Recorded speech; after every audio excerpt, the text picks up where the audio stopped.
Mga kapatid, hanggang magnitude 8.2 na lindol daw ang posibleng magpayanig sa 6 na active trenches sa Pilipinas. Alam nyo ba kung ano ang pinakamalalim sa Pilipinas?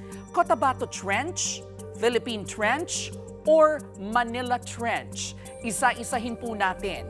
Simulan natin sa Cotabato Trench. Pagwawasto lamang po mga kapatid, may lalim po itong aabot sa 5,700 meters o halos 6 na kilometro. Ito nga ang fault system na gumalaw, kaya nilindol ang Mindanao nitong Lunes. At hindi po Cotabato Trench ang pinakamalalim. So ano ang mas malalim? Manila Trench or Philippine Trench? Ito na nga, ang aktibong Manila Trench na nakapwesto sa western coast ng Luzon at Mindoro ay may lalim na 5,400 meters. Opo mga kapatid, mas malalim pa ang Cotabato Trench kaysa sa Manila Trench. Ito pong matindi.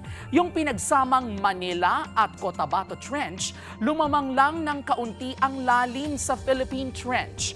Umaabot po ito sa 10,540 meters. Grabe! Kumbaga, lalamunin nito ng buo ang Mount Everest.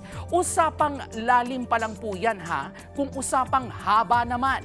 Mula silangang Luzon hanggang timog silangang Mindanao, ang haba ng Philippine Trench. Umaabot yan sa 1,320 kilometers. At ayon pa nga sa ilang pag-aaral, ay posibleng umabot pa sa 1,800 kilometers. Sa kabuuan, 6 ang dambuhalang trench sa Pilipinas. Idagdag pa po riyan ang East Luzon Trough or Trench, Negros Trench at Sulu Trench.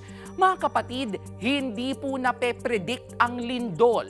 Pero oras na tumama po ito, importanteng alam natin ang mga dapat gawin. Duck, cover, and hold. Paulit-ulit po natin yang naririnig pero gaya po ito ng K-alaman, ito po ay ating K-yamanan. K-okay. Mga kapatid, Jervy Wrightson po. Eto na nga. Para sa latest showbiz news at iba pang K-alaman, mag-follow at mag-subscribe na sa social media pages ng News 5.